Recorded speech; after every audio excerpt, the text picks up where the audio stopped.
Commercial fishing is part of our state's DNA. And the lifeblood of the coastline has a tang of salt to it.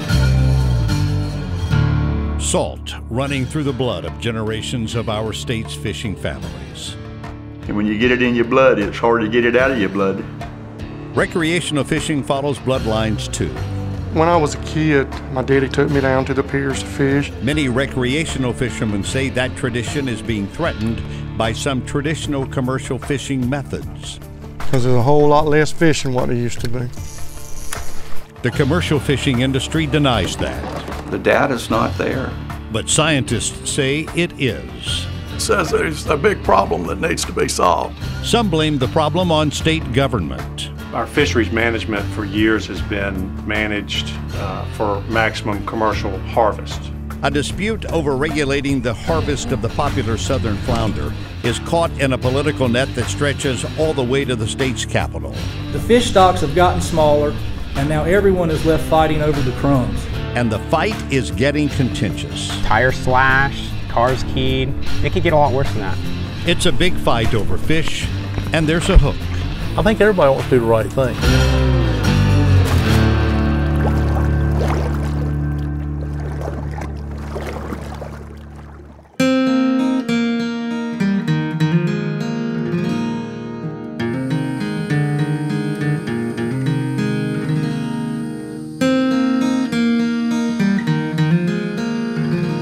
Just after dawn and just before dusk, HAIN FICKEN likes to head out on the South River and lower Neuse River to fish.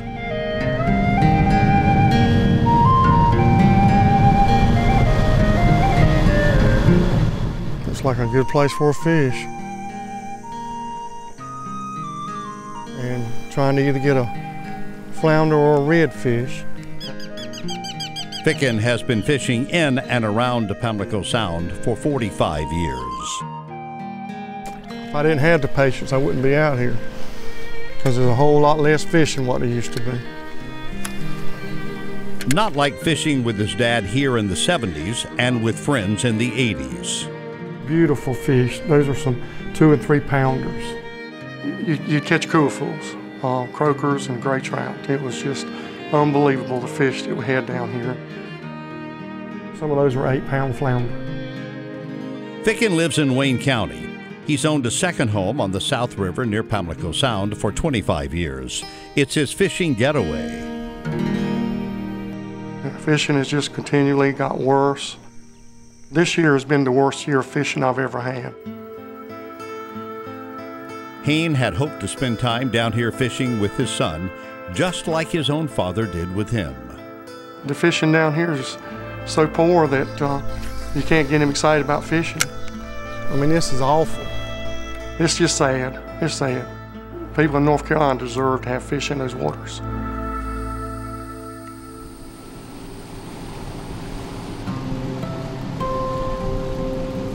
Tom Roller grew up fishing around Beaufort. He became a fishing guide 13 years ago and is president of the North Carolina Guides Association. I love being on the water. He says the water is telling a story. Story is our fisheries are declining, and they're declining greatly. The story of our estuaries and state-managed fisheries in North Carolina is not a good one. Ooh, yeah. That's legitimately a fish.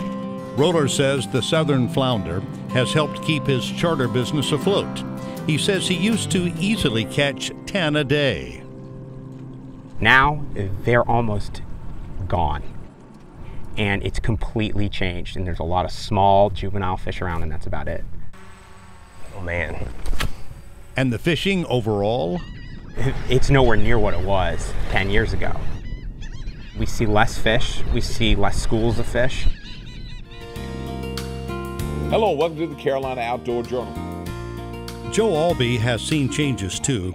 He's the producer and co-host of UNC-TV's Carolina Outdoor Journal. It is all about flounder, and we're going to be fishing one of the more popular destinations for flounder in North Carolina. It's a weekly magazine show that devotes much of its content to coastal fishing. Oh, yeah. That's what we're looking right there now. That's what we're looking. It's time now to visit the wonderful world of the great outdoors with the Southern sportsman, Frank White. Albee got his start working on Frank White's Southern Sportsman show in the 1970s, which aired here on WRAL. He's in that tough part of his jaw, see there? There you go. That's what we're after. He says the Pamlico Sound was loaded with fish then.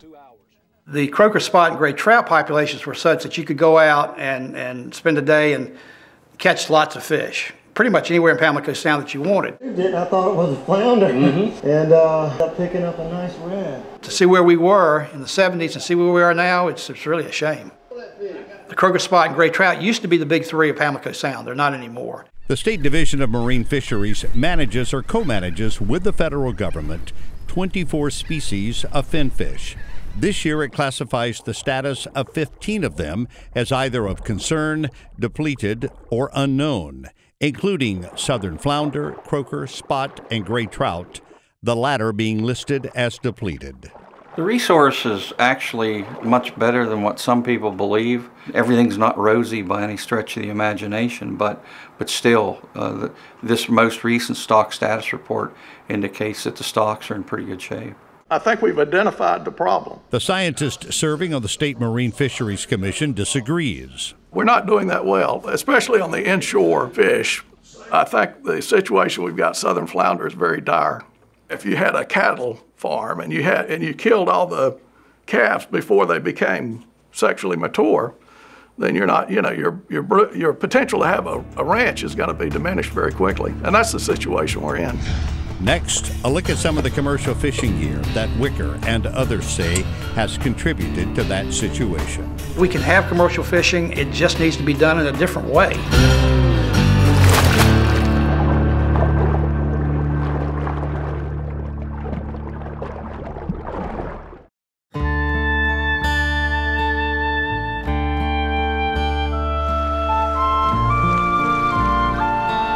I was actually setting nets, gill nets on my own, starting around probably age 12, 13.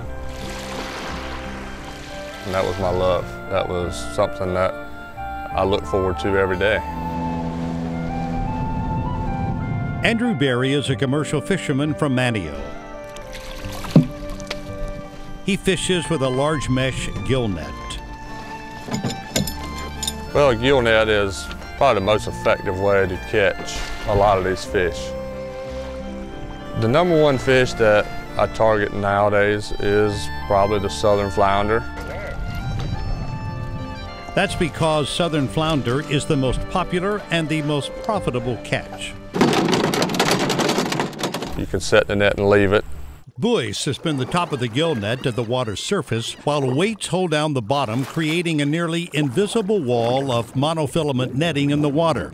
Fish too large to pass through get caught in the netting. Since they are unable to move and the net is unattended, the fish sometimes die.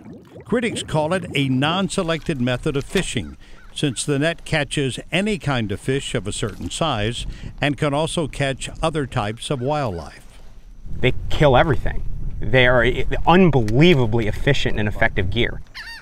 I believe that fishery is one of the biggest problems in North Carolina. Berry disagrees.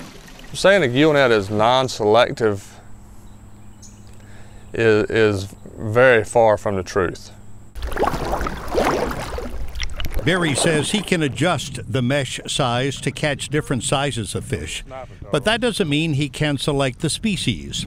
While pulling in his nets near Manteo on this trip, he caught a fish called a sheep's head and an alligator snapping turtle. Plenty alive, ready to bite me. But it was the gill nets catching endangered sea turtles in North Carolina that prompted a 2010 lawsuit against the state that forced a number of restrictions, including limiting the size of nets and the times they could be fished. And taxpayers had to pay $1 million for observers to go out with gill netters to make sure they weren't catching turtles. That cost is now covered by an increase in commercial fishing license fees. This past summer, the State Division of Marine Fisheries had to shut down most of the state's inshore waters to large mesh gill nets because they were catching too many sea turtles, even though Berry says he hasn't seen a single one. It's very devastating when you've gill netted for 30 years, and for that 30 years you've depended on that fishery. And then all of a sudden it's taken away.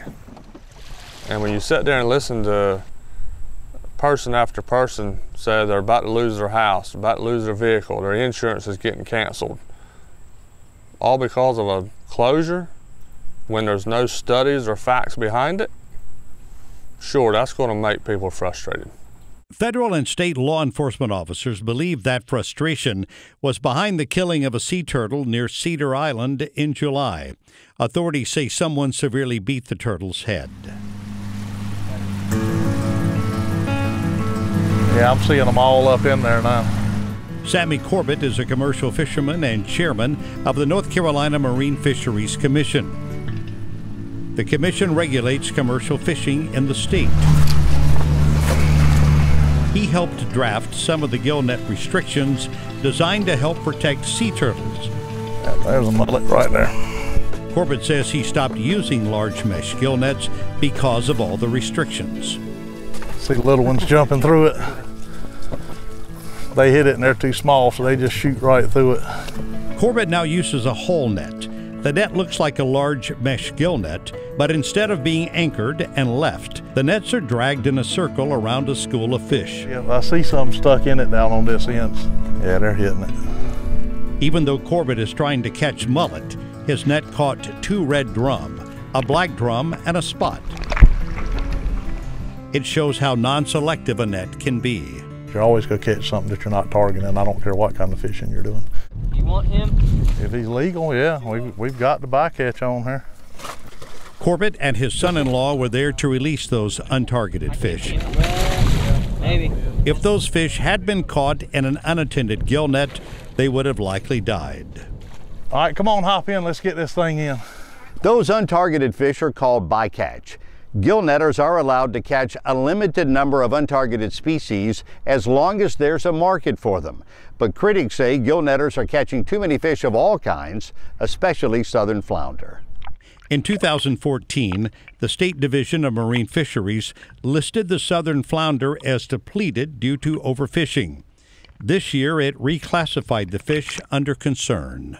Oftentimes, we put them in the concern category because that's really a catch-all. Meaning the state is unsure of the actual status of the fish stock. And I agree with you 100%.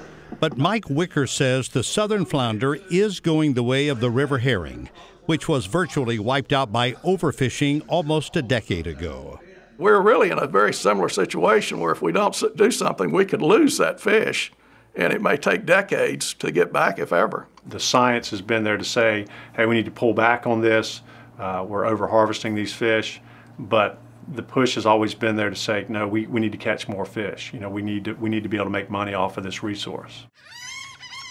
Our state supplies about 96% of the southern flounder sold in the U.S. Some say that's because North Carolina is one of the few states in the U.S. to allow the extensive use of gill nets in inshore waters. And I believe that we allow it to an extent that no other state allowed it to get to. But Barry says there have been plenty of restrictions on gill nets. 75% of our ability to go set large mash nets has been taken away. And despite that, he says landings of southern flounder are up. It's showing that we have more southern flounders now than we ever did. Critics say that's because the large mesh gill nets are so good at catching them.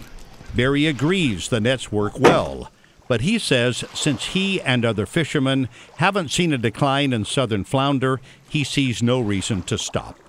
Most of the people you see gill netting nowadays is people that grew up doing that, and they're sticking with it just because that's all they know.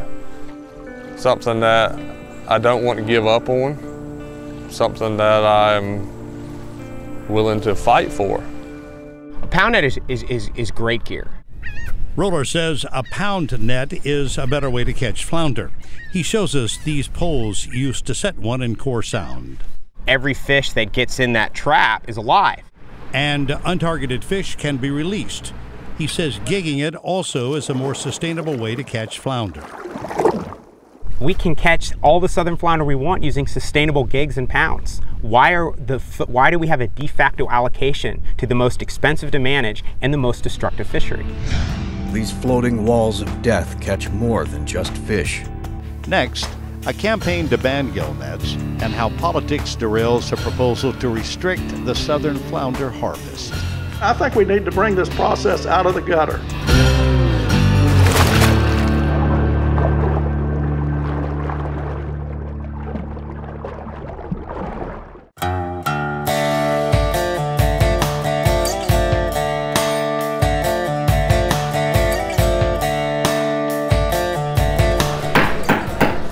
Everybody's pretty upset over what happened yesterday. So. In May, the State Marine Fisheries Commission proposed ways to reduce the southern flounder harvest by as much as 60%. In August, it met to vote on the proposals. There's a need for action on southern flounder. We have a problem. Two of the proposals involved a ban or severe restrictions on large mesh gill nets. That didn't sit well with the commercial fishing industry. There are some concerns, and they're real. We're not saying don't do anything, but we are concerned that they're going forward with some rather draconian measures. Measures that concern gillnet fisherman Andrew Berry. There's no lack of southern flounder. It's really strange that North Carolina would propose such a thing on a southern flounder when a study has not really been done. Berry and others in the commercial fishing industry point out that there hasn't been a valid stock assessment on the southern flounder in years. They point out that restrictions have been imposed in the past based on stock assessments that turned out to be wrong. If we're going to talk about science, let's look at the science and the data and find out, is the science behind banning gill nets? But the Division of Marine Fisheries says its science shows that the southern flounder is in trouble.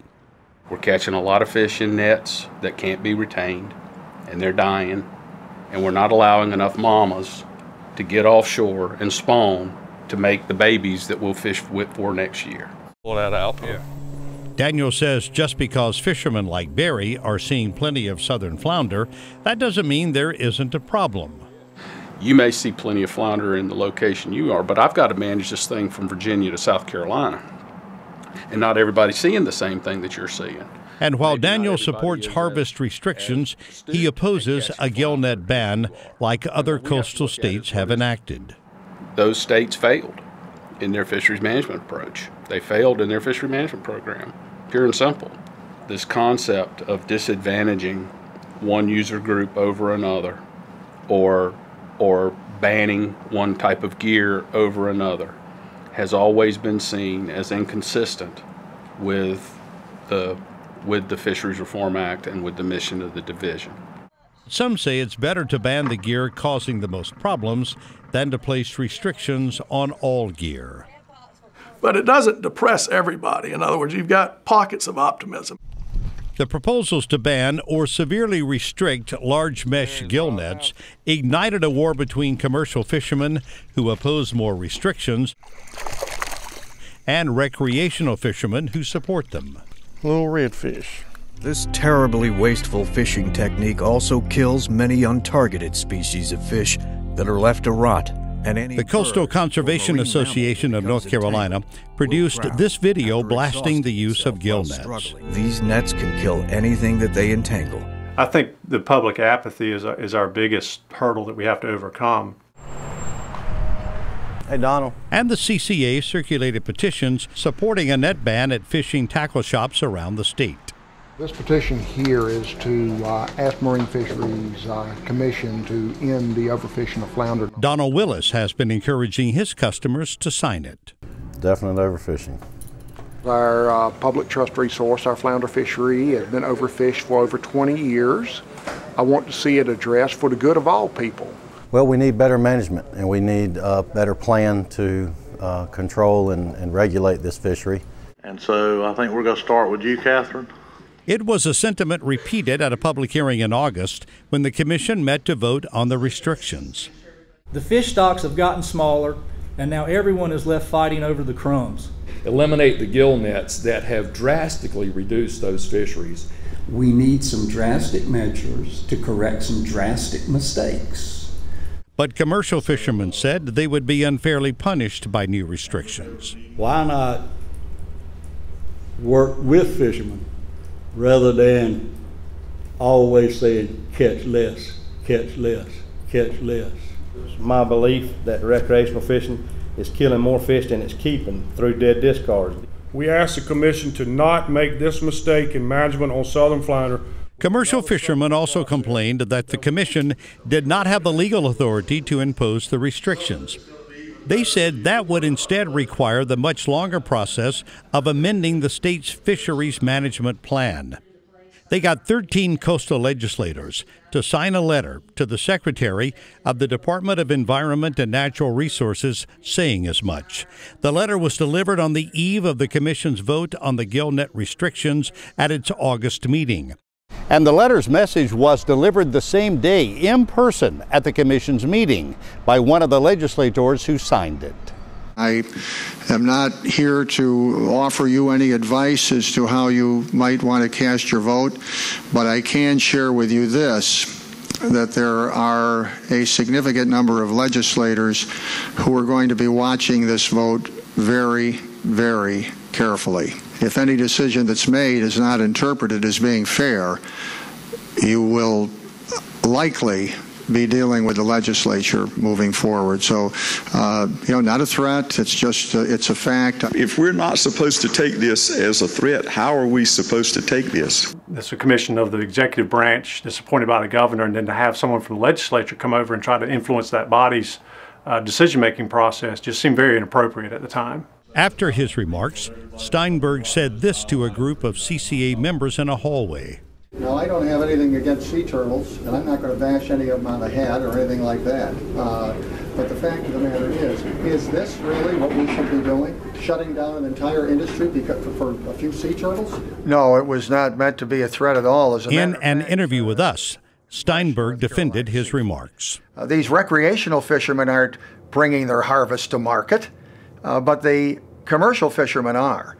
I'm not taking the side, as some would suggest, of the commercial fishermen. I'm taking the side of fairness, wherever that is. Steinberg's critics say fairness would be considering the public comment gathered by the Marine Fisheries Commission over several months, which was overwhelmingly in favor of stricter gill net restrictions, including a ban. And the Commission's attorney said it had the legal authority to impose them. You're going to run into a buzzsaw. But those 13 legislators, a dean or attorney, and even the director of the State Division of Marine Fisheries say the Commission does not. The Secretary supports me. A lot of folks in the General Assembly support me. Some wondered why this legal concern wasn't raised until the eve of the vote, months after the Commission proposed the restrictions. Every time somebody gets close to the goal line, or every time somebody gets close to doing something good, the process changes conveniently. Before we gather together again at the expense to the state, somebody is going to give us the parameters within which we are to work. The Commission postponed its vote on the gill net restrictions. I think the process is flawed, terribly flawed, because we're not getting information we can trust. We feel we're being gamed.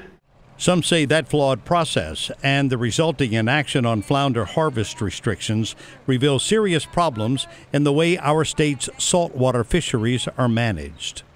And as soon as somebody has some concern that they're not doing things the way they want it done, they're trying to circumvent that political process by going through the legislature and stopping it. There's something interesting up here. Nervous water about 50 yards off the bow. Some say commercial fishermen are also trying to stop more restrictions through intimidation and threats. I've received all sorts of threats, vandalism at my house, phone calls in the middle of the night, tires slashed, cars keyed, and it could get a lot worse than that. This particular bill is... Representative Steinberg says the ire comes from the recreational fishing side too. Some of them have been very rude, nasty, mean. I've received letters that are just absolutely beyond the pale. Why do you think that is? Well, there are some angry folks out there. Please don't let Steinberg continue this tirade. Steinberg read us an email he says is between CCA members threatening to recruit campaign donors to help defeat him in the next election. And they have the big money to make a very loud noise. Steinberg says he is not intimidated by the threats.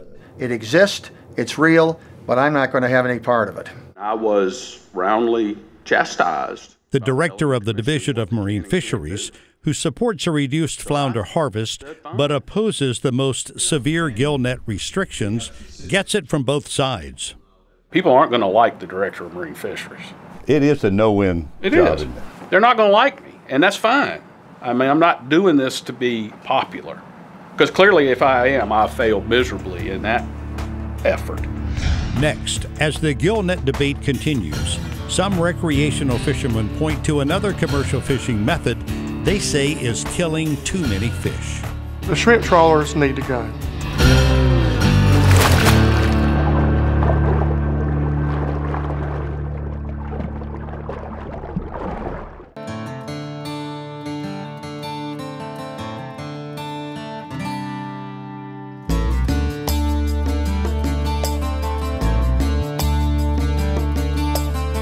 The Pamlico Sound and its adjacent rivers make up the second largest estuary system in the country. The shrimp trawler is an icon here. It's a way of life for a lot of people. During the summer, these large trawlers head out into the Pamlico Sound to drag their nets from Sunday to Friday. See, like all these light blue areas right here, that's areas we can't tow. TRACY CATON operates the 78-foot trawler Captain Cecil. It's not an easy life. You know, it really isn't. Guys are putting their life in jeopardy to go get a trip of fish to try to feed their family. Like most operators, CATON uses a rig called an otter trawl to catch shrimp. Two large arms on the trawler spread the net out and lower it into the water. Once in the water, otter boards, which are like large wooden doors on either side of the net, help spread it open. Weights keep the lower part of the net on the Sound's bottom. One trawler can pull as much as 220 feet of net. The otter trawl is extremely effective at catching shrimp. Unfortunately, it's also very much effective at catching fish, and so it catches a lot of waste. Shrimp there. That waste or bycatch consists mostly of juvenile fish about the same size as the shrimp being caught. By the time the shrimp are picked from the bycatch, those little fish are dead and thrown overboard. They become food for seabirds. And obviously, if we could eliminate bycatch mortality, we would be in a good spot. The Division of Marine Fisheries estimates that trawlers catch about 4.5 pounds of bycatch for every pound of shrimp. So, for the nearly 4 million pounds of shrimp caught in our sounds and rivers last year, there was over 17 million pounds of bycatch. If you're trying to catch something, if you're killing multiples of things you're not trying to catch, that's probably not a good idea. Most of the juvenile fish being caught are croaker, spot, and gray trout. They're fish classified by the Division of Marine Fisheries as being depleted or in concern of being depleted. Those are fish that are in trouble. Bycatch is the little baby fish that they catch while they're trawling for shrimp. Joe Albee says Frank White saw a link between a decline in populations of those fish and trawling back in the 80s and 90s while producing White's Southern Sportsman show. Shrimp trawling must be moved out of Pamlico Sound because of its unconscionable bycatch. We were seeing an introduction of bigger trawlers, what we call ocean-going trawlers, the big ones that are made to be in the ocean coming into the Sound. Now we'll get right through the lines. He could relate the gear he was seeing out there commercially to the downturn in populations. But CATON downplays the bycatch issue. There's just as much every Sunday or more than there is the next Sunday when you leave out. There's plenty of bycatch around, plenty. That's why he believes the fish can't be depleted. The place really takes care of itself. It replenishes itself. You don't have to worry about that. It takes care of itself. The president of GARLAND Fulcher Seafood and Oriental, who buys CATON shrimp, agrees. Man can do all they want to, but there's a higher power that's in control of what we have. STYRON doesn't think bycatch is what is causing some of the declining fish stocks. Why we don't have fish like we used to, why we don't have trout like we used to, I don't know. Why we don't have croakers in Pamlico Sound like we used to, I don't know. Fish eyes are on the back side over here. Trawler operators are required to install devices called fish eyes in their nets to help release small fish. It seems like it has reduced it some, as far as what I could tell. But it's still unclear if the fish eyes will have a positive impact on fish populations in the long run. Gotta calibrate everything, make sure everything's locked in like it's supposed to be. In the short run, it costs fishermen like CATON money. It's a little different each year, and it costs more and more money every year to get rigged up to get ready to go. The industry keeps working on ways to reduce bycatch, Of course, you reach a point, you start reducing a lot of the bycatch, you start reducing your shrimp also. In addition to catching juvenile fish, dragging the bottom damages their home. It's going to take out the live, the sea fans and the live corals and the sponge habitats that serve as juvenile or nursery habitat. So I think it does impact nursery habitat. Commercial fishermen say they don't trawl in designated nursery areas. Probably 2/3 of Pamlico Sound we don't even drag anyway. CATON says that's because of shoals and seagrass. But experts say the entire sound is a nursery area for at least some species of fish, and not just North Carolina fish, but also fish that migrate up and down the coast. These nets have long been recognized as being highly destructive, non-discriminatory killers. The North Carolina Wildlife Federation produced this video about the damage shrimp trawls can cause. I just don't think people across the state understand what's going on our coast. I don't think the average person realizes where their shrimp comes from and how they're getting their shrimp. The Wildlife Federation believes trawling in the Sound should be more strictly limited. We've got to do something that allows shrimping to occur, but minimizes the bycatch. Guestwiki says that might mean increasing the size of the nursery areas off limits to trawling or decreasing the size of the trawlers. And they keep doing more and more stuff, it's going to get to the point that we're not going to be able to do it. Some want just that, an outright ban on inshore trawling. That would certainly solve the problem. North Carolina is the only state on the East Coast that allows inshore trawling. If we eliminate shrimp trawling and Daniel admits inshore trawling hurts fish populations. Sure, it has an impact on the bottom line of the stock, but at what level? And that's what I don't know. Which is why he doesn't support a trawling ban. It's very difficult to be able to come in and say, this is going to have a positive impact. Daniel says he's more worried about the impact a ban would have on commercial fishermen. I have great empathy for the commercial fishermen. Wicker says he doesn't want to put them out of business either. I hope that the commercial fishing industry will accept the problem and develop a technique that can catch shrimp and not catch fish. And then the recreational angler's fine with that. But that's a tough sell. It's a tough sell because there's tremendous distrust. You know, in other words, the commercial angler feels like if they acquiesce on this, it's the beginning of a slippery slope downhill.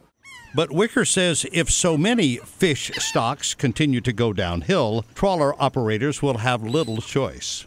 I think the chances are very good that if there's not a technical solution to trawls, that ultimately there won't be trawls in the Sound. They'll be out in the ocean.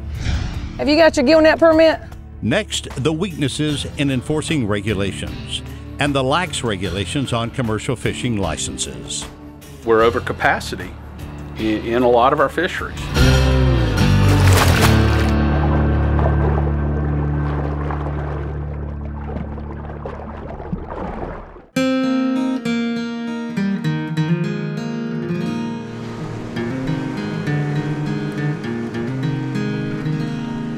Oh, it's a pretty flounder this morning. Marine Patrol Officer Michelle Turner is checking on a commercial fisherman in Bogue Sound to make sure he's abiding by the regulations. How many you got up so far, Lee? The patrol's mission is to protect our marine fisheries by enforcing laws that regulate the kinds of gear that can be used and where, and the number and size of fish that can be caught by both commercial and recreational fishermen. What size of mesh you fishing here? But the Marine Patrol has only 56 officers to patrol 2.5 million acres of water and 4,000 miles of coastline. And there's no way they can cover these areas and protect these resources like they are supposed to be doing. The director of the Division of Marine Fisheries agrees. There's a lot of water out there that's not being covered. Officers also have to inspect seafood dealers and markets, vehicles transporting seafood, and restaurants that serve it. So you're aware of the flounder net rules as far as the depth of them and all that stuff? Okay. Daniel says he'd like to have at least double the number of officers, but the state hasn't provided the funding. The state did have an opportunity to participate in a joint enforcement agreement with the federal government, which would have provided hundreds of thousands of dollars in federal funds. That money could have been used to beef up enforcement, including money to hire more officers. But the commercial fishing industry opposed the arrangement, and the legislature opted out, making North Carolina the only coastal state to do so.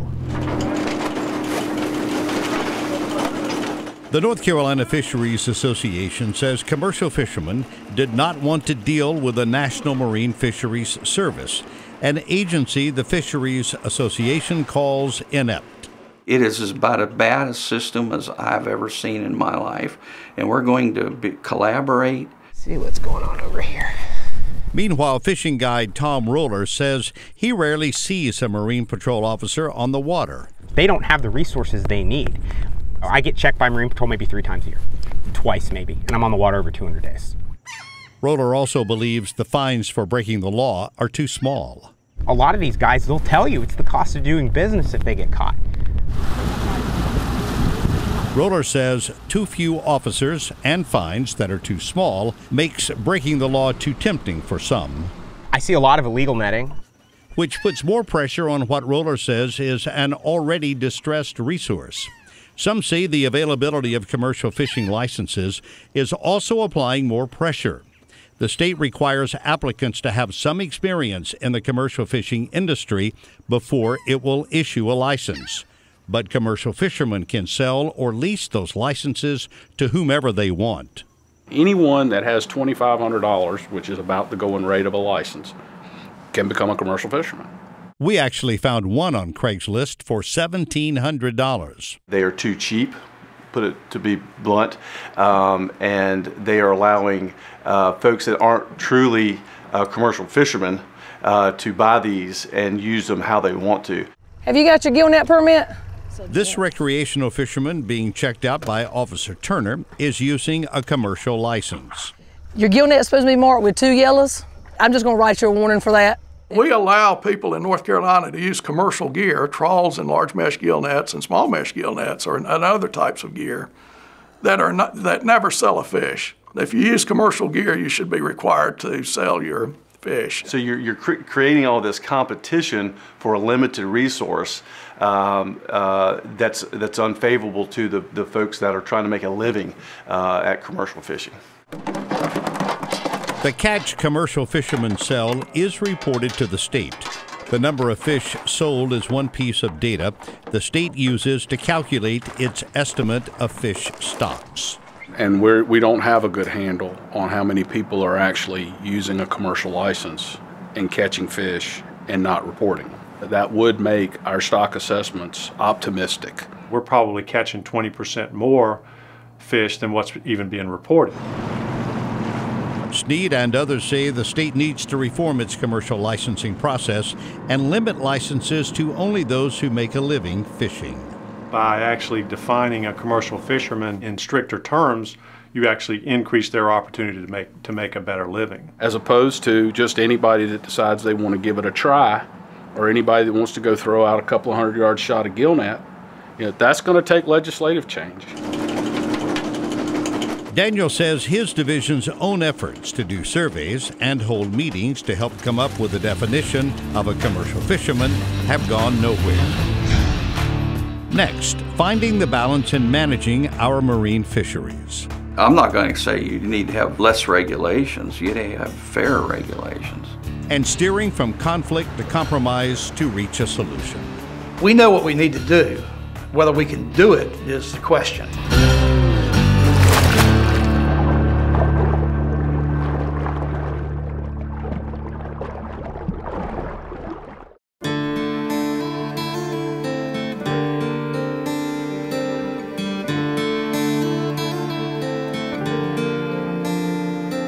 I'm 34 and I'm talking about, in North Carolina, the way things used to be. And that's scary to me. Fishing guide Tom Roller says he's worried about his business.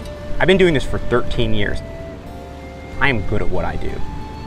And it's harder for me to put people on fish than it was when I was doing this for 2 or 3 years.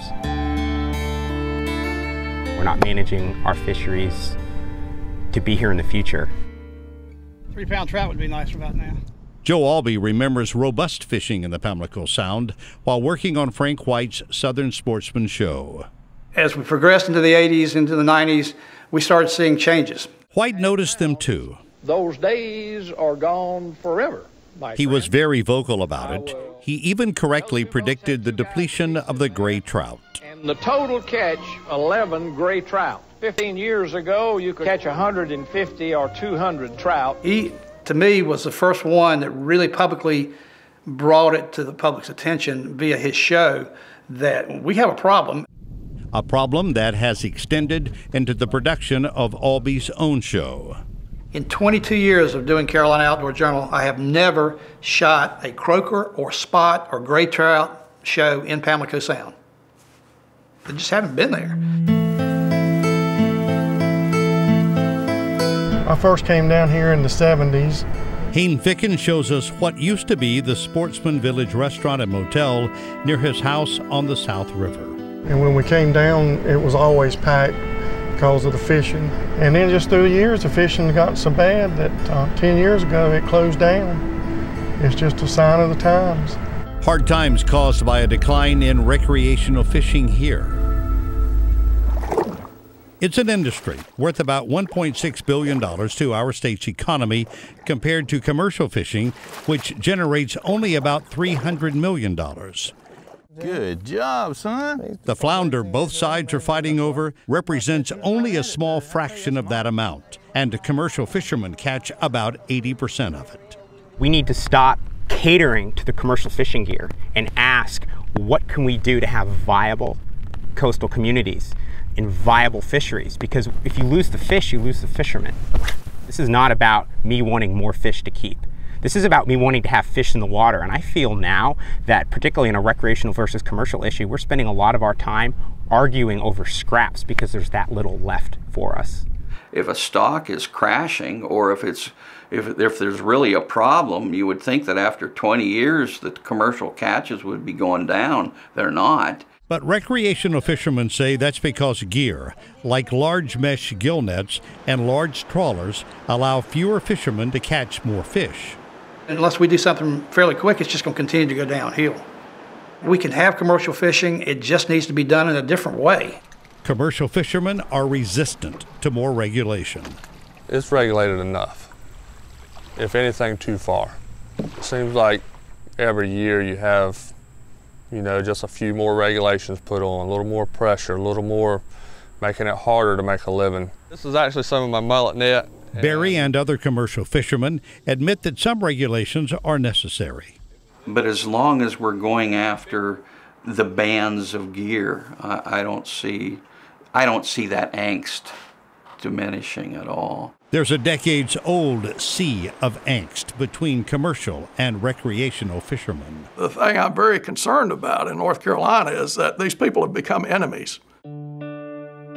But when it comes to our marine fisheries, those enemies have found one island of common ground. These fish belong to everybody. That man that lives in the mountains of North Carolina, they belong to him as much as they do to people who lives on the coast. And I think there's enough room for everyone. We're not out to shut down commercial fishing in the state. What we are out to do is to change the gear so these fish can rebound and we can manage them for a sustainable harvest, both commercially and recreationally. I'm not going to be the one that says nothing needs to be done. You know, if we quit evolving with any fishery, we're done. We've just got the perfect resource, perfect nursery to grow fish, and we're just wasting it. It's just sad we're wasting it. We've got to make a change because nobody's going to win. Nobody's going to win unless we do something with what's going on with the fisheries. It's broke. We've got to put the resource on a pedestal. what's best for the resource will benefit everybody. I'm convinced that we can have a more prosperous commercial industry and a happier recreational fishery. Finding that balance may mean a rewrite of the 1997 Fisheries Reform Act. That law was supposed to restore depleted fish stocks and make sure the state maintained healthy stocks for the long run. Its critics say the law has clearly failed.